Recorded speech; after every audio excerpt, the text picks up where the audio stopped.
Malik Willis to the Dolphins, 3 years, $67.5 million. 45 of it is guaranteed. So Malik Willis ends up with a lower annual average than someone like Sam Darnold, these mid-tier quarterback contracts, but bigger guarantees. So, I mean, right out of the gate, this is familiarity for Malik Willis. He obviously comes from Green Bay, where the Dolphins' new head coach and new general manager do. But Matthew, I agree with you. I'd be fascinated to know how in Arizona was on this. Sometimes they have a reputation, cash flow wise, of being a cheaper organization because they have an immense amount of talent. Now, Malik Willis will have Achane and Waddle. It's not like he's walking into nothing. But this is a very interesting scenario is that Dolphins have shed some money this offseason, and with the Tua cap hit, could be kind of resetting. They don't reset under center. They bring in Malik Willis. Yeah, this one was a weird one to me. As we talked about, I get it. General manager and head coach, both from Green Bay, where they're obviously very familiar with Malik Willis, and maybe that was also a factor in Malik Willis choosing to go to the Dolphins as well. He certainly gets paid. Look, we've talked about this before. We know the fantasy upside of him. 3 starts for Green Bay over the last 2 years, averaging over 23 fantasy points per game. The rushing is there. I think the concern here is that this is a guy that has 6 career starts. And for as excited we are about, full-time Malik Willis starting, he's got 6 career starts. And could this be Justin Fields 2.0?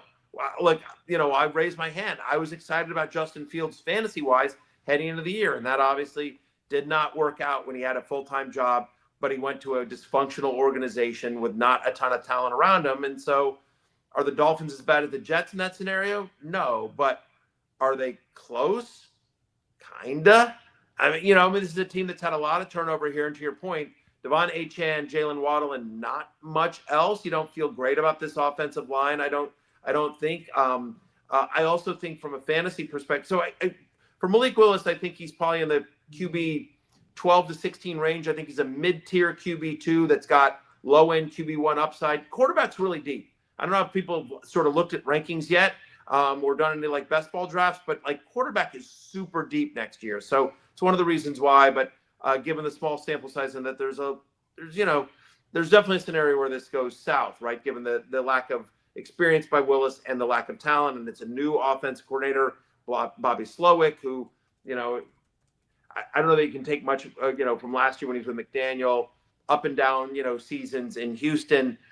The one thing I will say here is that I actually think, guys, that this hurts Achane and Waddle a little bit, right? That just because Malik Willis is the reason we love him in fantasy is he's willing to duck and run, but that's not great for Waddle, and it's certainly not great for Devon Achane, who so much of his fantasy value came from the fact that he would get 6-7 receptions a game. And so if Willis is not dumping off to Achane, they'll still run the ball. They'll still use him, I think, in the passing game because they just don't have much else. But I'd say slight downtick in value for Achane. And I think Waddle is probably closer to a wide receiver 3 than wide receiver 2 again, given that, I expect the Dolphins, at least with Willis, to be more run heavy than they have been in the past. Yeah, that makes sense. I think, firstly, find it hilarious. We had a great NBA game last night on Peacock. Thunder, Nuggets, the 2 best players in the world going head-to-head, Nikola Jokic and Shai Gilgeous-Alexander. Jokic and SGA combined make about what Malik Willis and Tua Tagovailoa are going to be paid by the Miami Dolphins this year. It's pretty crazy that the Dolphins are in this situation, but that's hard to do with NBA salaries. It is hard to do. But I think that this is probably, for the Dolphins' purposes, if they weren't going to go the Kyler Murray route, then this was the best available route. The good thing with Malik Willis is that, unlike Tua, who is a pretty known commodity at this point, there is real immense upside with Malik Willis. I mean, this year he had a 92 PFF grade. It's MVP level. Now, he only played 97 snaps, but there is something here where there are worlds where Malik Willis could be a star. He could be a star for the Dolphins. He could be a league winner in fantasy. So if you want to shoot for the stars, he is the type of guy that you go for. Now, it's going to be just on average, it's probably going to be a weaker scheme than what he had with Matt LaFleur in Green Bay. Bobby Slowick's stock probably goes up a little bit based on CJ Stroud's struggles after Slowick left. But at the same time, you would expect that the LaFleur infrastructure is going to have been kinder to Willis and what he'll get this year. But just the fact that he has Waddle and Achane, I think that gives a certain floor to the offense. Those guys are just so talented. They bring so much speed. This is a team that is going to be built around speed again. Offensive line is a concern. But yeah, Malik Willis now is one of the most compelling characters in the NFL going into the season, both real life and fantasy. It's also going to be interesting to see, obviously, Hafley being a defensive mind, he usually be able to set some kind of floor on defense, but they have no players in their secondary right now. They traded Minkah Fitzpatrick, and the reason I say this is they traded Minkah Fitzpatrick. They're going to have to draft a corner, probably need to draft 2 corners. You know, the pass rush, we'll see. They're okay in the middle of the field. Is there a world where year one, as good as Hafley is, they're in these scripts where they are down 60% of their games by, the Dolphins could be bad this year on defense, but that's great for Malik Willis because he'd be an elite, pass script heavy kind of quarterback because he'll be able to scramble more. The defenses won't be playing as tight. I know we're getting super far down the road here, but there's a road where the Dolphins aren't great, but Malik Willis, because of his skill set, also still holds some value. But for sure. I do think, Matthew, we were really excited about him before free agency, and this at least cools things a little bit where I don't know if he'll be a top 10 quarterback in drafts. I'd have felt, yeah, exactly. Could he get there? For Sure. The reason I have him ranked where I do, as a mid-tier QB2, is because, again, there's a wider range of outcomes. He easily has the skill set, again, to your point, because of both game script and the scrambling. And, he does have some talent around him.